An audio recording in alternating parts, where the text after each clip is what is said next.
Chookas! Hello, I'm James. I'm Neil. And we're joined by Damien, Giglietta. Welcome. Thank you. And what is your Damien? Your profession. Yeah, what is your profession? What do you do? What do I do? Writer director at 88 to 1 Productions. Great. Yeah, so that's my profession and that's what I do. You found us through Instagram, isn't that right? Yeah, social media, Instagram. Yeah. Yeah, cool. Yeah, exploring what's out there in the world of film and TV. I just think that's really cool that in our day and age we can do that. Like that we can just connect with people and reach out and find new kind of circles and connections. You know, It's crazy. Yeah, crazy. yeah. I've got my own kind of thoughts with social media and Sure. how that all kind of goes about. I think it's obviously it's a positive. I think, especially in the industry, to kind of see what's out there. We've had a lot of experiences, especially during things like castings and stuff like that. You kind of see who's out there when you kind of put a casting call out. A lot of actors will try to find you, and I think that's a good thing. It gives a bit of open access for people to kind of see what you're about, because I think like there's only so much. It's hard to figure out what everyone's putting out there. Some people are more putting their stuff up. I don't know what. You can swear. I should have asked that before coming on. That's fine. I've got the foulest mouth out of anyone you've on. For everyone. Yeah, you don't know what kind of. It's sometimes you can find an actor's work on Instagram before you can find it anywhere else. Yeah, You know what I mean? true, Like true, shit true. they're posting on their reels or like, you know what I mean, on videos and stuff like that.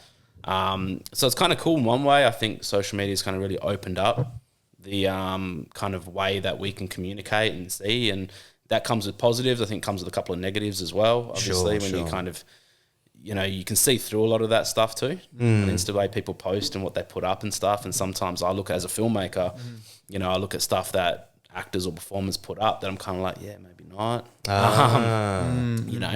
Or stuff that you're kind of like, oh yeah, cool. You kind of see more of their real personality. Yeah. Should there be a divide between the artist and what they post, so to speak?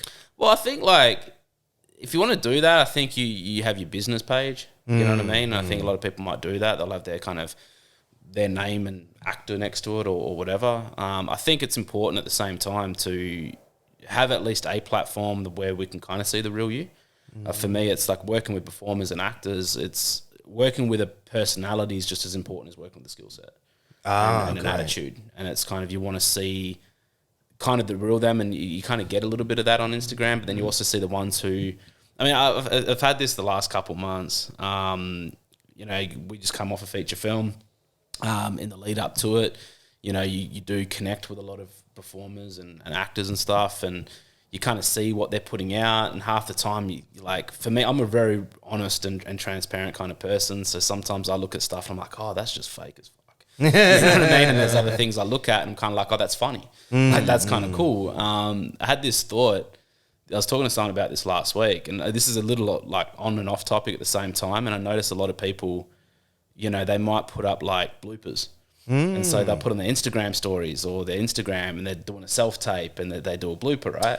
And I had this thought the other day, because I was like, oh yeah, is that funny?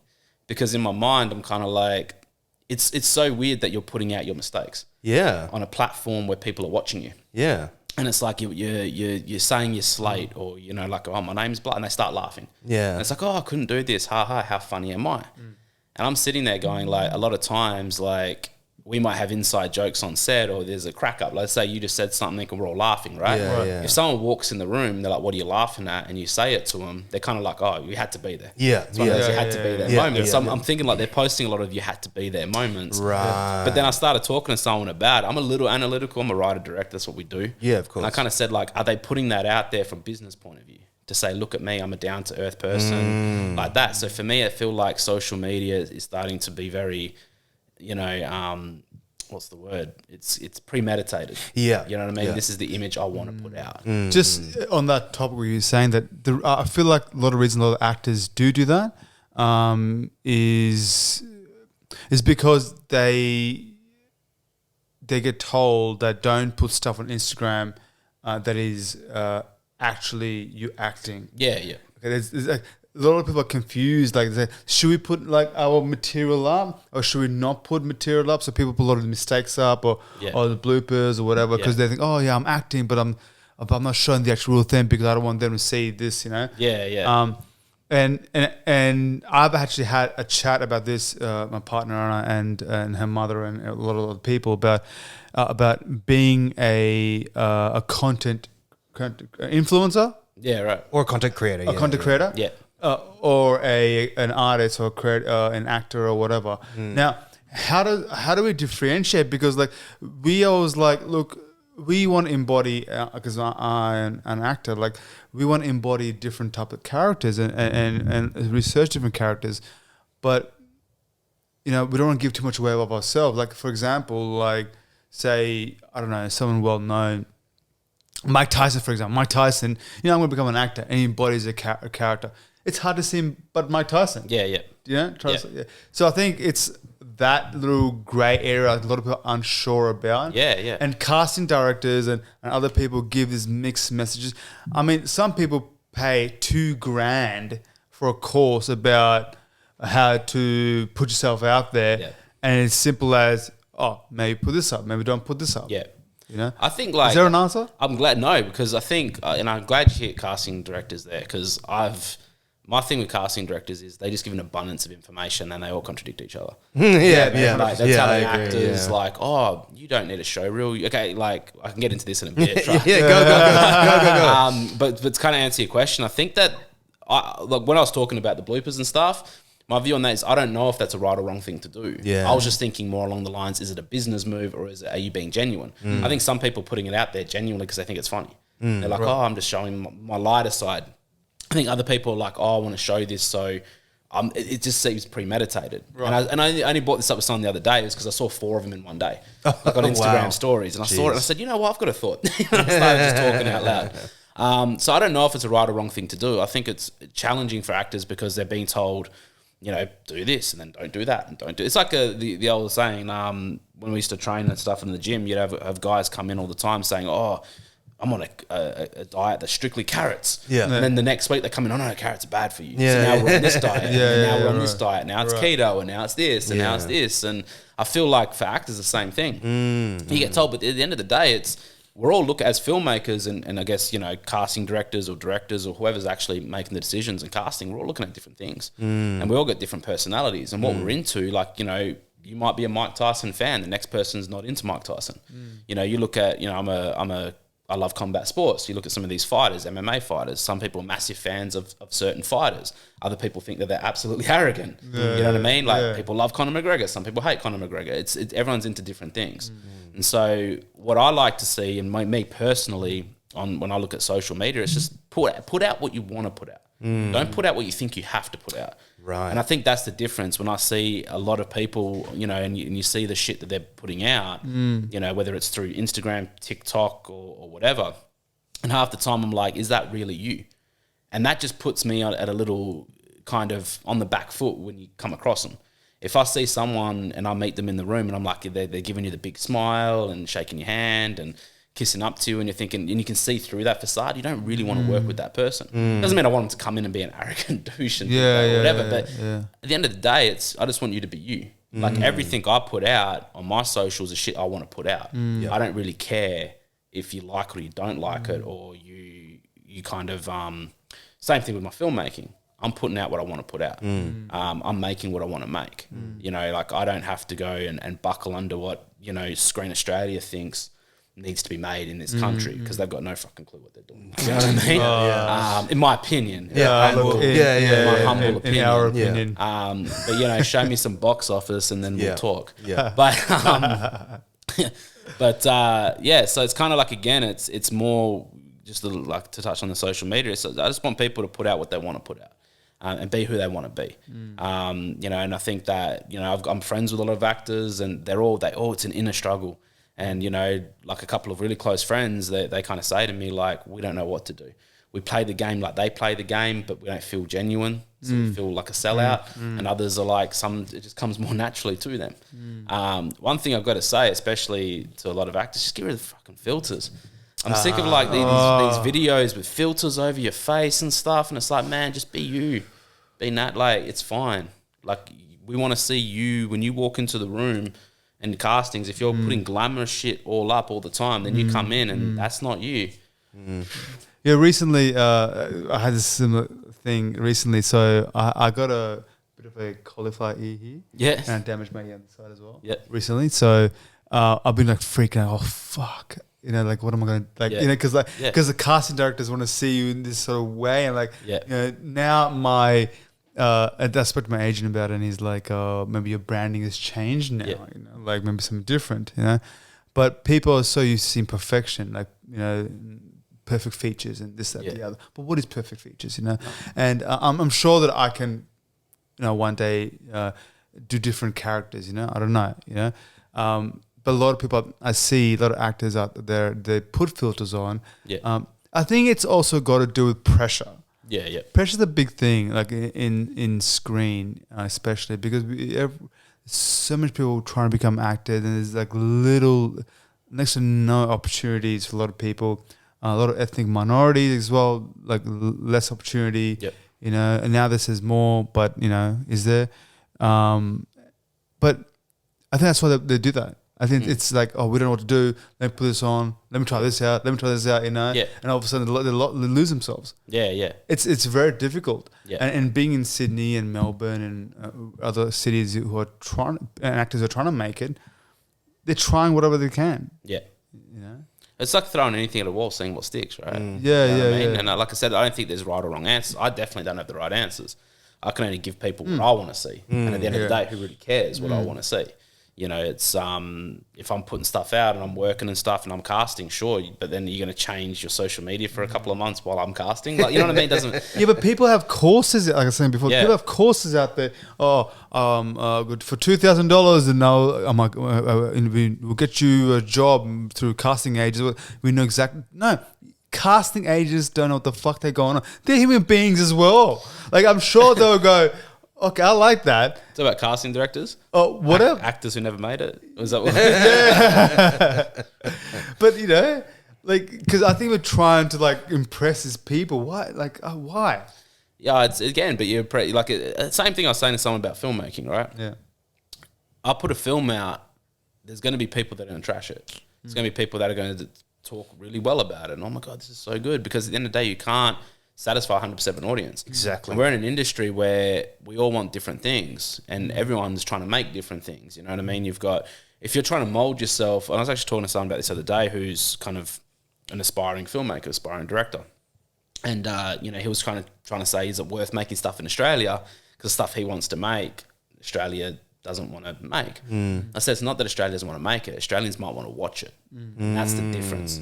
Is it's not about, if I go make content, does Australia make this time? Who gives a fuck? Australians don't watch Australian content. That's true. So they don't watch Australian content. So if I'm going to make shit that Australians don't make, I'm probably going to be better off having Australians watch it. Yeah, You know what I mean? And that's the thing. Is I think that when you're putting content out, I think if you're trying to mold yourself, because I always said, like, when it comes to this industry, you got to think with two things. You got to think with your heart and you got to think with your brain. And you got to give them both time. You can't just think with your heart because you will never make it. Yep. You won't. But if you just think with your brain, you'll burn out and you'll get over this industry and you'll be burnt by this industry and you'll turn your back on your career. You got to find a nice balance to think with both. You know, so when I make content, I'll make films that I want someone to be able to sit down and can analyze and break down and watch it multiple times, but at the same time, I want someone who can sit there, watch it once because they want to tune out. And it's like, if you can make that kind of content that general audiences want to watch, but then someone who's looking for something a little more intellectual or something a little bit more deeper, they can get something out of it too. And I think that's the line you need to walk. You know what I mean? Where I feel a lot of Australian filmmakers want to make a lot of artsy content that general audiences don't want to buy into. They just want to switch off and watch a movie. So it's trying to find a balance. We've got to kind of think with both. And same thing with actors, because actors have roles that they want to play. And then they got roles that they're going to be typecast to play. And I think that if you just go to and deep into your typecast, you're going to book. But how long are you going to last before mentally you burn out? Yeah. I'm sick of playing these roles. I want my opportunity to do something I want to do. So I always say you always got to do what you need to do in order to do what you want to do. And I think for actors as well, it's if you're out there and you spend so much time going, I better put an image out that I think these people want to see. If you feel that's not you and that's not true to you, well, how long is that going to last? How long mentally are you going to last until you've then destroyed your image? And I'm not just talking roles, I'm talking the way you project yourself on social media. Yeah. You know what I mean? There's a couple of actors that I've seen through the socials, and I do have a chuckle. And not in an arrogant way, but I'm like, wow, this person's so narcissistic. Like, it's crazy. It's like you love the camera and you love yourself so much, and that's great. But deep down beyond that, you can see that is this a facade? You know what I mean? And then you look at that person saying, well, that image is something I don't really want to mix on my set. Yeah. I don't want to have a narcissist on my set. No, you know what I mean? And then there's other people that, you know, they put things out and it's kind of like, okay, that's funny. You know what I mean? I might see things on story and that's funny. That's hilarious. You know what I mean? And then that's someone that you can probably talk to. And then the next minute, it's like, well, I could work with that person. They seem pretty funny. They're taking the piss out of themselves a little bit. And that's what goes back to the little bloopers. It's like, are you taking the piss out of yourself and making light of yourself, or is this a business move? And again, there's no right or wrong answer. Like, keep doing it. I don't care. You know what I mean? It was just a thought that I had that was kind of like, is everything... Are you at a point now as a performer where every move you make's got to be strategical? And that's the hard part about being in this industry as a performer. As a filmmaker, I can do what I want. I write my scripts. I can make my scripts. I've made 2 features now. I'm going to keep making content no matter what. No one can stop me. Yeah. I'm always going to keep moving and keep moving forward. So I'm in that kind of position where I don't have to worry about, I better put this on Instagram to impress this person. Right. Yeah. I don't give a shit. Like, I'll just put out what I want to put out. Yeah. And that's the hard thing. That's what I don't envy about performers. I don't envy about actors, because it's like everything feels it has to be strategical. And just... Oh, no, go ahead. Just since we talk about filmmaking, can you speak to a little bit about any of your films, like 2 films that feature films? So we've got one that's we made, we shot end of 2018 in Melbourne, called TKG, The Kids of Grove. That got released, kind of got hurt by the pandemic during the release side of it. So we actually released in Latin America. It was like September 2020. And funnily enough, it became a hit in Latin America. Oh, really? Yeah, Oh, great. It's crazy. But it's just on its North American deal about 3 months ago. Wow. So that's fun. It's taken a long time for that to hit, so that kind of delayed us a little bit. And then so that we start to see some results from that coming soon. We haven't released it in Australia just because Australia is a different landscape in order to release content. We've got options here to do so, but we're just kind of holding off for a little bit while we get North America and the UK done. And then we've just shot a film in April in Sydney called I was about to say TKG, Mercy of Others. So it's a very dark psychological thriller. One of the darkest things I've ever written in my life, and that took a minute to kind of bounce back mentally from that. But we went through the ringer on that one, myself, the cast, the crew, and all that. So that cut's pretty much almost done. But obviously we got to do a lot of finessing on that and kind of getting that ready. So we're hoping that'd be ready by about February 2023. Great. Wow. Yeah. And so we were talking about artists and kind of being true to who they are. Yeah. So I guess my question is, who are you, and what are you putting out in terms of these films? Like, what are they, and what are they about? So what do you want to put out? Yeah. So for me, it's just it's storytelling. So that my biggest thing is telling stories. I've always kind of coming up as when I kind of left school and dropped out, I didn't know what I wanted to be. I thought I was going to do a bit of this, bit of that. But when I kind of fell into the film industry and doing stuff in film, I knew I just wanted to create a story. And for me, it's about character exploration. So it's about seeing because I believe there's no good guys or bad guys in the world. You know what I mean? I think it's all about interpretation. So everything I make, so when you kind of go into TKG, or you know, when you watch Mercy, when that comes out in 2023, it's more about setting grey lines between things. So when you kind of watch a film, you don't really know whose side you're going to be on. And that was one of the greatest things when we put out TKG, was when people watched this, said, well, yeah, okay, on face value, like I was saying before, you can have your popcorn moviegoers watch that film and it seems pretty standard. They're your good guys, they're your bad guys, this is what happens. Whereas when you kind of sit down and if you watch it with an open mind and really want to explore it, you might sit down and say, hang on, these guys are fighting for their community, they're fighting for themselves, they're fighting for their livelihood, but they're antagonists, technically, from a generic point of view.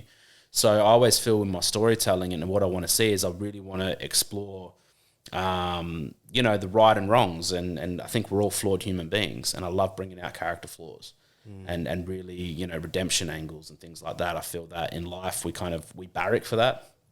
we see people come down just to want to bring them up. We see people up so we can tear them down.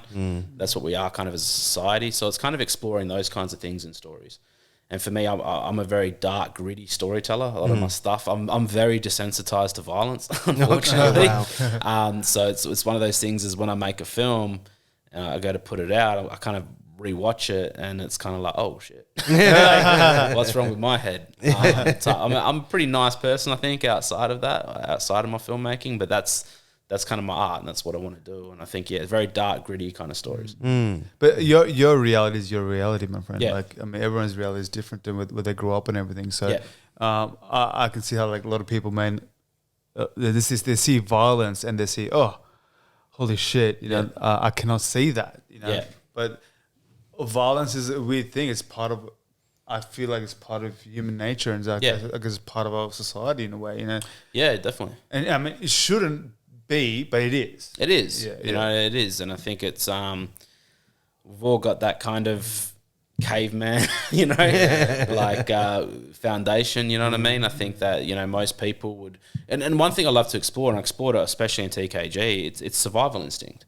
You know, we explore that in Mercy as well, and a lot of my storytelling is all about survival instinct. What do you do when you put someone in the flames? And how did that react? You know, I think everyone reacts differently. One of the biggest things that I wanted to get out of when we made TKG was I sat down with all the actors involved in it. I said pretty much all these characters have strengths and weaknesses that all kind of complement and contradict each other in a way. You know, you might have a character who, like, when shit's hitting the fan and things are going tough, it might feel like she's crumbling, but we have moments in the film in different areas of the story where she's actually strong and she's tough, and vice versa. You know what I mean? When you look at other characters and things, it's everyone's got strengths and everyone's got weaknesses, and something that I really like to explore in characters are those strengths and weaknesses, and then how do they affect the story? I want to sort of talk about we brushed past a little bit before, but the Australian film industry.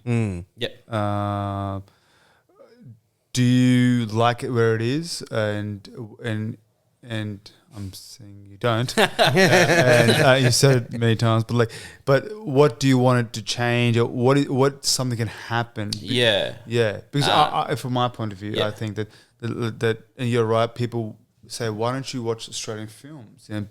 And because I don't relate to a lot of them, and I think a lot of Australians may not relate to anymore. You know. We're still hanging on to films like The Castle and The Wog Boy, and which was like 90s, you know, and recently there's been some few films, but no one's really watched them, you know, and I think we're only a few nations who don't watch our own films. Yeah, absolutely. And I think that comes down to a couple of things, in my opinion. I think Australia doesn't really have a culture.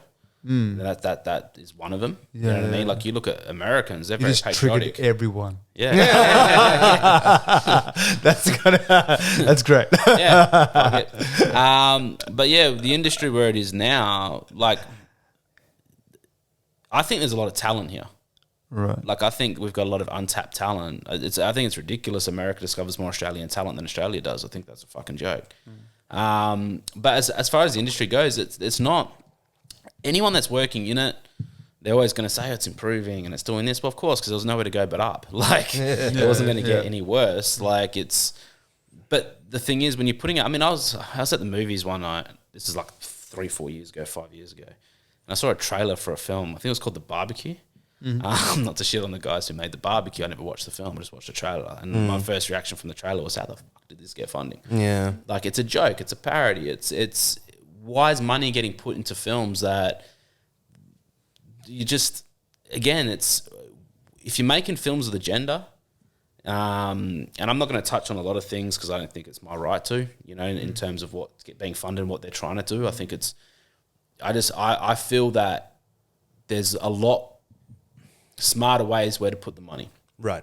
You know, and I think when Screen Australia comes out and says, oh, we've just invested $750,000 into 15 projects. Well, yeah, you've given writing grants to the same 10 people you've given writing grants to for the past 15 years. Same stories. You know what I mean? Same story, same shit, different day. I just feel that the talent here, and I'm talking talent behind and in front of the camera, I think it's an exceptional amount of talent. It just treads water. And I think that's what the Australian film industry is about, it's treading water. And I think that what needs to change is we need a private sector to fund films. because there's no accountability in film funding. Screen Australia is going to get the same amount of money. If they could go and release 10 hits, and their budget will come in next year. And it's it depends on how much money the government wants to give them. Yeah. You know, so if they sit there and I heard something which I really hope is not true, but someone who was talking to Screen Australia, who's actually looking into film finance, spoke to someone in Screen Australia, and they made, again, this is secondhand information, so I'm not saying I've heard this firsthand, but their comment was, if a film makes its money back within 5 years, it's a success. Now, if that is true, and again, secondhand information, but if that is true, then that is the number one problem with the Australian film industry.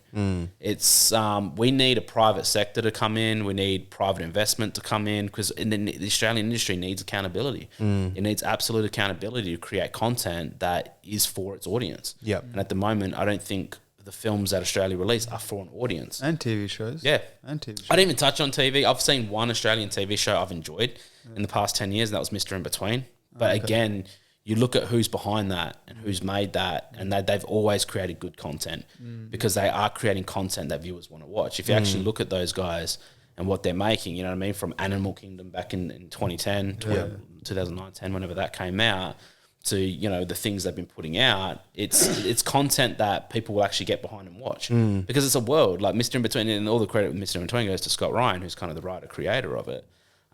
He's just lived that life. He's been in that world, you know what I mean? And he's telling true stories. It's funny, it's serious, it's gritty, and it's what they make. And you look at Australians, they got really behind Underbelly. They love their crime drama based on a true story. Yeah. These are things that I thought were part of our culture. It's part of our non-existent culture. No. Non-existent culture. Yeah, whatever. Yeah. Well, I think when you look at things like that, but they had a hit with the first Underbelly, and then they made 15 of them. And it's like you're on the right track, but on the different road. You know what I'm saying? So I feel that if there could be more private equity brought in, but the problem with private equity is it's catch-22. They're sitting there saying, why would we throw money into an industry that no one's watching? So it's, how do you fix it? Well, you've got to change what's being made. And the thing is, Australians, if you're looking at what they're watching, what can you break down the data of what are they actually watching? Oh, they're watching Stranger Things, or they're watching this, they're watching that. I'm not saying go and do an Australian version of Stranger Things or whatever. I've never watched the show, but like, if you're sitting there saying, oh, this is the type of content that Australians want to watch, let's give them that same similar content on our home soil. Yes. That's a way to fix the industry. Yeah. And then when you talk about trying to, work with, diversity and things like that, there's better ways to tell stories. It's better ways. There's no point thinking all this money into things and we're trying to give attention to A, B, and C, but we're giving you the same shit you don't want to watch. Yes. Well, how do you fix that? That's true. Yeah. That is exactly what you agree with as well, huh? Oh yeah. I mean, this is something that we've been talking about for a while now, completely in agreement with what you're saying. Absolutely. I mean, what about, just to play devil's advocate, what about the people who are like, oh, but our cinemas, there's too few cinemas, and if we tried showing small Australian films at cinemas, we'd push out all the big blockbusters from America and our cinemas wouldn't make money. So, but again, if you're giving a film an opportunity that can get an audience, I always say this, right? If you can't cut a trailer out of your movie, that you can't sell your movie. And I think that if you're saying it depends as well. When you say small Australian film, are you talking about the stuff that's being done now if we create new content? The stuff that's done. Because the stuff that's done now, they still give releases too. They just don't do any money. They don't make any money. So when you say that, how do you do that? Again, it's if you fix one problem, you'll fix the other. Great. So it's if we say, well, let's pump some money and make an Australian action film. Let's say, for instance, they say, let's pump 15, 20 million to making this. And you say, well, we got to get some talent in. Can we lure a Chris Hemsworth in? Can you lure a Hugh Jackman in? Margot Robbie. Like, can you get at least one A-lister and kind of rope them in? Look, the one thing I say is this.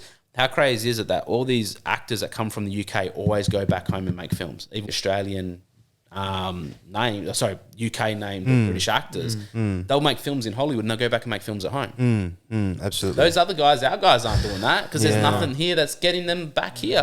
Outside of maybe some of the older, Hugo Weaving might do it every now and then, and whoever, but you know what I mean? Like, yeah, A-listers. I think they're going outside in. Was the UK actors and famous? They were inside out. They make UK films, and I feel like the likes of Chris Hemsworth and all them, they're bringing films from outside in. Yeah. Right, but that's not our stories. Yeah. And because we're so used.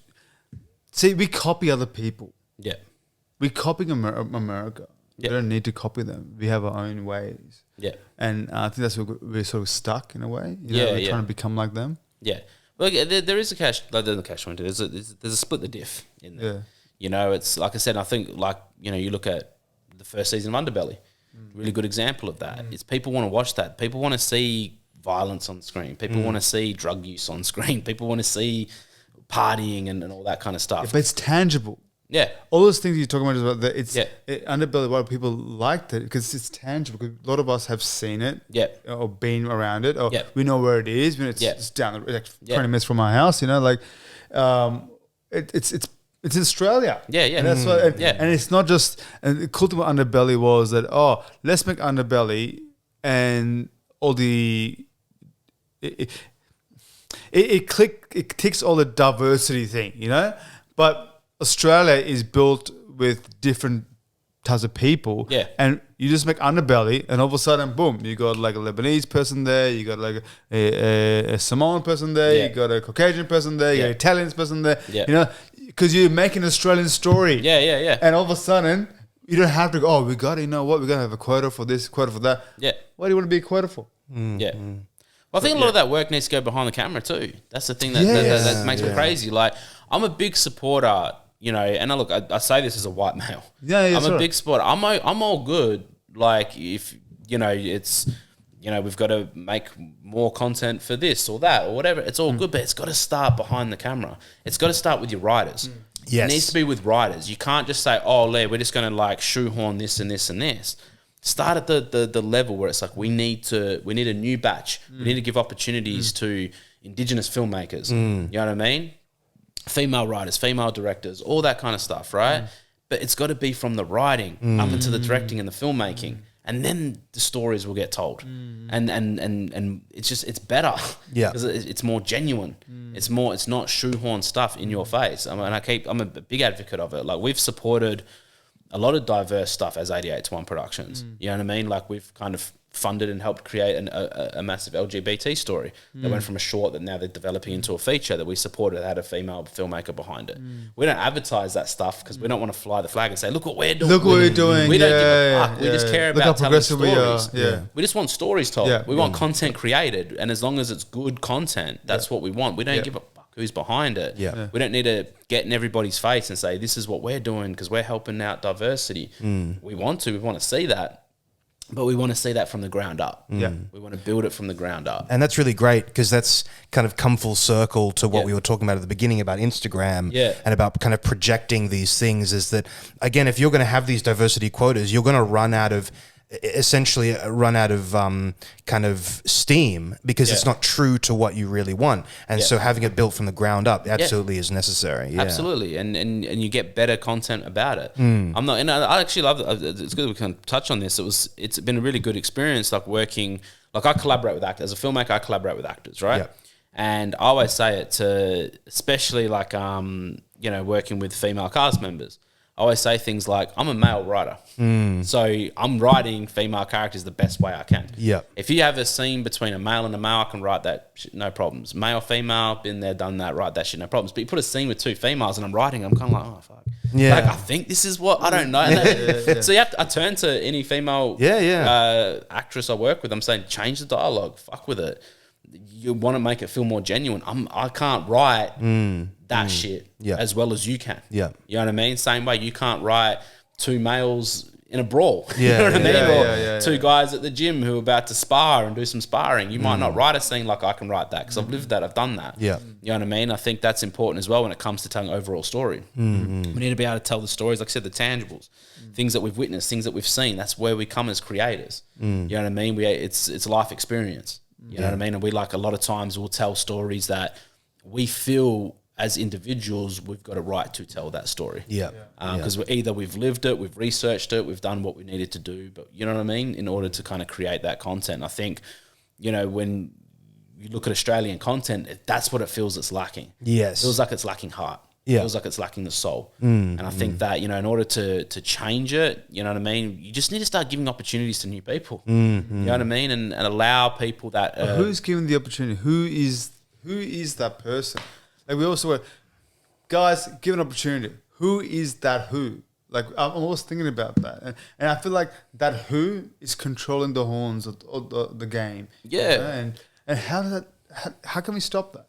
Because ultimately, like if you want to create diverse stories and create Australian stories, I like to say Australian stories. Yeah. Yeah, right? How can we open that up? Because those people are still controlling the horns. Like, hey... I think this is where it comes down to, again, is where you got to think with your heart and your brain.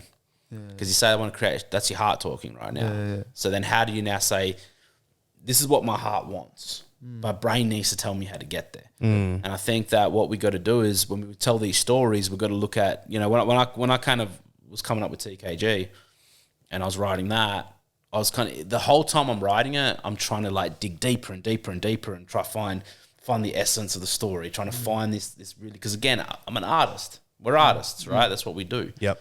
But at the same time, I kept, as I'm writing, okay, I need moments because I need to sell this thing. What's going to be good in a trailer? What's going to really get an audience hooked?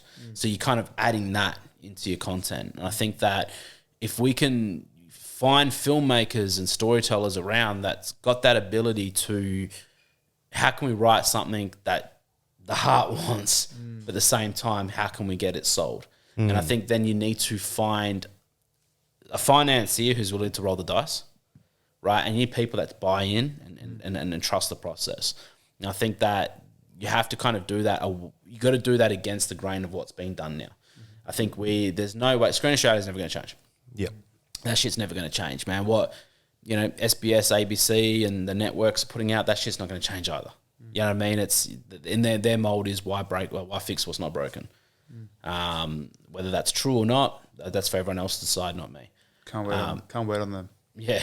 So you need to be able to find different avenues. And that's something that we're doing through 88 to 1 and working with another company at the moment of financing films in Australia and getting film. This has been a deal we've been working on for 2 years now. And hopefully over the next 2 years, we'll start to see some, not results, but start to have the ball rolling in a way that's going to see stories. And the financier that we're working with, his biggest thing is about what's going to make my money back. That's his biggest thing. He doesn't really care necessarily about stories to be told. He's caring more about creating an industry and a viable, working, wheels turning, people working, money being made industry. Right. And so I sit there as someone that says, well, I'm not going to sell out and just go make a bunch of empty films that don't mean nothing, because like I was saying before, you got to think with your brain and your heart. And if you only think with one, you're going to burn out or not make it. Yeah. So that's the challenge now of us going, okay, cool, let's find content with soul and heart and purpose, but at the same time, things that are going to sell. And that's kind of what we're working on, and we've been working on the last 2 years. And in order to kind of get there, we've had to take some risks, which is what we did with our last film, Mercy of Others. It was more about we need to put more proof in the pudding, if you will, that we're capable filmmakers and capable of what we do. So we went to the drawing board, and that's what we came up with, and we got that made. And that's the thing as well. I think that as well, filmmakers who sometimes you have to force opportunity, you know, and we've done that with both our features. And throughout my career, I've made in my career 16 shorts and 2 features. Because for me, it's not about waiting for opportunity. It's about taking it by the scruff of the neck. Right. You know, I'm going to force someone to fund me. I'm not going to ask for funding. I'm going to force them to fund me. Yep. Be that good, they can't turn you down. Yeah, you know what I mean? And that's something that I always tell actors as well. Be so good, they can't reject you. You know, and that sounds like an empty saying, but it's not. It means if they reject you, you're not good enough yet. Yeah. And I go back to the drawing board, go back to work, do more classes, do more tapes, do more whatever you've got to do. I think that, you know, everyone says you need a dash of luck in this industry, whether you're behind or in front of the camera, but nothing creates luck more than hard work. Yes. The more work you're putting in, you're forcing people to take you seriously. I think that if you turn around and For me, I'm a filmmaker. That's who I am. That's what I'm about. I'm forcing people to take me seriously. I'm forcing people to take my films seriously, and I'm forcing people to buy my films, and I'm forcing people in the future to fund me, and that's how I'm going about it. Fantastic. And that's hopefully a change in the right direction of what we're looking for. Good. I'm happy there's someone. I knew it. Like, because when I saw your Instagram, I was going through like, this guy's for real. Yeah. Make some good changes and stuff. Yeah. Man, before we got to close up soon, but like before we just finish up, just a few questions. One is, okay, it's probably a long question, but I don't know. What do you want from an actor? And if there's a filmmaker out there who wants to become a filmmaker, what he or she or they should do? Yeah. So what do I want from an actor? Yeah. Honestly, first and foremost, a good attitude. Yeah. A good attitude. So, I've got like a lot of thoughts on this. I always say like, because you mentioned before about the whole Instagram thing as well. Yeah. For me, it's like, so I value two things, right? Trust and respect. Yeah. They're the two things, and I say it to every actor I work with. I need to earn your trust. I need to earn your respect. Same way you need to earn my trust, and you need to earn my respect. Mm-hmm. There's no, you don't have that from the get go. That stuff has to be earned. So what I look for in an actor, obviously their skill set's important, but at the same time it's their attitude and the way they're going to be about it. Because I think that work ethic's more important than talent. Because work ethic builds skill set. You know what I mean? Natural talent, it is what it is. I've worked with many actors in my time. Ego is an interesting thing. I think that it's important for everyone to have a healthy ego. But I always say you got to be able to check that at the door when you come in. Some actors can't do that. And I think it creates a very toxic environment on set. I think that, it's what I'm looking for mostly is just the right attitude for the right role and being able to read the room. Okay. And I think that my advice to a lot of actors out there is if you've gone and booked a few commercials and, they've decent budgets and stuff, and that's what you get used to, then you come to an indie set and you try to have them expect the same thing, the crew's going to fucking hate you straight away. Yeah. You know what I mean? You got to be able to read the room, read what you're doing, and then put the right amount of work into that as well. So that's kind of what I look at in actors, mainly attitude and work ethic. It's if they're coming in and they're like, if you see them sitting on set and they've got their script and they look like they're learning their lines, what were we doing last night? You know what I mean? You taking this as seriously? Probably not. So again, it comes to attitude and work ethic. They're the two things I hold in the highest regard, especially for actors. And what's the other question? What for filmmakers starting out? Yeah. Well, okay, so I've got thoughts on this. Probably a little different to the way most people want to go about it. If you're a filmmaker, make films. And what I mean by that is, real quick, like I said, in my career, I made 16 short films in 7 years. Wow. Right? Wow. And yeah. So I was actually talking about this yesterday to again, an aspiring filmmaker. And I was saying to him that for me, the reason I made 16 in 7 years or 6.5 years, whatever it was because I was getting addicted to it. To me, it was better than drugs. Because for me, it was every time I made something, I felt I was getting better for that experience. So I was desperate to get back in and do it again. So I'd make something, I'd cut it together, I'd get it done, and I'd be like, yeah, but I've learned so much in the space of weeks. I'm talking weeks. Yeah. I've learned a lot. So I'd go push that aside and start the next one. Make that same thing. Fuck, I've come far. Fuck, I know what I'm doing, but I should have done this differently. Oh, well, let's not talk about should. Let's go do it. And so I started doing that, right? And I was just pumping out more content. And then what was happening as a filmmaker was there was almost strategy involved. I've come from, like, again, a sporting background. I've done boxing and played footy and stuff like that. So I kind of had that kind of same mentality was I need to work on this part of my game. I need to work on this part of my game. So every short film, as I got through, short film 7, short film 8, short film 9, I started coming tactical. This is the thing I need to focus on. So I need to focus on this side of filmmaking because a director's got so many tools in their arsenal. And what does my head in a little bit, seeing people like first-time filmmakers, is they come out. And look, when I say this, I did the same fucking thing. So I'm criticizing something I also did when I was a kid in the game. Called themselves a director. I was like, one, that title's earned. You're not just a director because you've directed one little short. Like, you got to earn that shit, which I didn't realize until I did my first feature. I was like, oh, man, okay, this is a different game. So yeah, as I kind of went on, I was working on each bit of my arsenal, and it wasn't until I got to my last short film that I said I got to now flex all my muscle, showcase everything I've got in my tool case, and if I pull this off, then I'm ready for a feature. And that's what I did. That was back in 2015. Made that short, and then obviously 2018. The next time I put the cap on, I was doing it. I was a director. So my advice to upcoming filmmakers is the best film school is doing it. Yep. Is making films. And what I see a lot of now are filmmakers who start out and they make a film and they go and do a 2-year festival run. And I look at that and I'm going, I'll be honest with you guys, I made 16 short films and maybe entered into one film into one festival. Wow. Out of 16 because I did not care. Yeah. I did not care. I wasn't making it for them. Yeah. I was making it for me at the time because that was my film school. That was my initiation into the game. And again, every time I did something, I knew I was better than what I was putting out. So I wanted to prove that. So I wasn't willing to go and say, this is my best work. Judge me on that. Wait till my next one. And then obviously what's happened now is when I make features, I'm ready to put them out. I'm ready to have them out. I'm ready to have people to judge them because I've got the foundation of the 16 shorts I did beforehand. What you get now is people want recognition so fucking bad. They're willing to put anything out.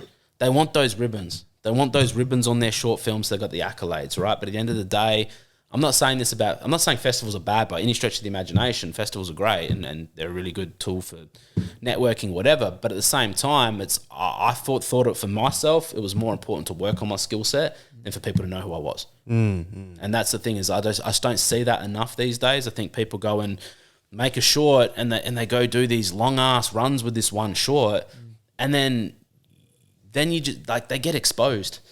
They get exposed. You're getting all eyes on you when you're a rookie, and then what? It's like a kid gets drafted into the AFL and then has his first game in round 1 and gets absolutely exposed. You need time in the seconds. You need time to develop your craft, and I think that so many people want the accolade more than they want to build their skill set. Yeah, and that's where the discipline of coming at. So my advice to first time filmmakers or upcoming filmmakers is forget the attention for a minute and just develop your craft. And the only way to make it is to keep making it. And like I said, you don't have to go out and make 16 short films. That was ludicrous. But again, I got addicted to it and I just wanted to keep creating and keep making. And what was funny is by the time I got past 10, we're making short films because it was Tuesday. It was like, it wasn't a big deal to us anymore. It was like, I remember we did one for Trop Fest. This is years ago. And the deadline for Trop Fest was 8 days away. Wow. And I said to my crew, I said, we've never done Trop Fest before. Like, we've never done, because they give you a theme every year. And we were at the pub, we're having a few beers. And I said, we've never done a Trop Fest film. We should do it, right? And so my mate goes, yeah, no worries. He looked up the deadline. And he's like, oh, no, the deadline's next Friday. And this was like a Thursday. I said, fuck it, we'll do it. And he goes, really? I said, yeah, fuck it. I said, the film can only be 7 minutes anyway. So I said, I'll write something when I get home. So I got home that night after a few brews and I wrote this like 7-page short. It was just like a one hit, you know what I mean? Like a one scene type of wonder. Guy goes, robs a bar thinking there's going to be big money. It's like a bit of a comedy punchline. Because again, I was strategical going, what kind of shit does Trop Fest want to watch? What do they want? What kind of things are successful? So you need something that's got a punchline, like a joke. So we did, and I'm not really like a comedy guy. And this wasn't really a comedy, but it was like a dark comedy in a way. It was just pretty much, it was serious. The punchline makes it humorous. Great. So we did this film called The Lotus Job. And I wrote it that night. Rang the boys up. I said, all right, I've got the script. So, okay, cool. We needed a bar. So I rang a guy we knew who had a bar. I said, what days you shut? He's like, Wednesday. I said, all right, can we use your bar to shoot in? He's like, yep, no worries. So I was like, deadline's Friday. We'll shoot Wednesday. Fuck it. So we went in, shot this film in one day. Cut it together that night. Did the sound mix the next day. Sent it off on Friday. Wow. That's incredible. And I remember saying to the boys, I was like, man, we can just do it because it's Tuesday. We'll make it short. But again, it was a foundation of a lot of work we had done beforehand to be able to pull that stuff off, and that's what it comes down to. When I made both my features, those 16 short films gave me so much experience to lean on. Because as a filmmaker, you've got to make, I saw something with, what's his name? Jonah Hill. And I asked him about his favorite director to work with, and he said Martin Scorsese. And he said that because he goes, that guy can problem solve in a microsecond. Wow. And that's something that that's what I like to be able to do. I fixate on solutions, not problems. And I think a lot of filmmakers crumble. And my biggest advice to directors, if they haven't done it a hell of a lot, is take a breath. that's as stupid as it sounds. Take a breath. Things will slow down because your job at the end of the day is to problem solve. You got to problem solve and make quick decisions. And I think that's something I pride myself on, is to be able to fixate on solutions, not fixate on the problem. The second you're fixating on solutions, the solutions come to you. And I think that's the thing. So yeah, my advice to filmmakers is just build up your experience, build up your, not credits per se. Like I said, I made 16. I'm probably released 7 out of 16. Probably finished 5 of the other 16. And then I think a few I just deaded. Just straight away after we shot them, I deaded them because I was like, this is not my best work. This is not their best work. I'll give the footage to the actors, no problems whatsoever, but this is not something I'm putting out. Yeah. So I deaded those because you need those channels. And you need to be able to have the wits about you to know what to put out, what not to put out. So yeah, it's just build that credit list up. If you want to do the festival thing, that's great, but keep yourself developing at the same time. Don't just sit on one film, one 15-minute film, one 12-minute film, because that's not going to define you in the future, and it's not going to help you when you get to the feature lengths. Yeah. Thanks so much, my friend. all good. Thanks for for coming past, mate. Giving all the tips out there for all the filmmakers out there, and I'm happy this person, someone like you out there, making some, real films. I appreciate really you guys. appreciate it, man. Yeah. Awesome. Amazing. Yeah. Thanks for all your wisdom. Well, hopefully it's wisdom. Well, it's funny. I'm listening to you and you don't understand. In the back of my head, I'm going, which quote am I going to pick out and like put on the website or whatever? I'm just like, oh, that's another quote I could use. And I'm just piling up these quotes. So no, that was fantastic. Thank you so much. Man, appreciate you guys. This is a huge pleasure having you on. Thank you. All right, guys. Thank you so much for tuning in, and have a great week, and see you soon. Yeah. Tune in again. Chookas. Bye. Bye.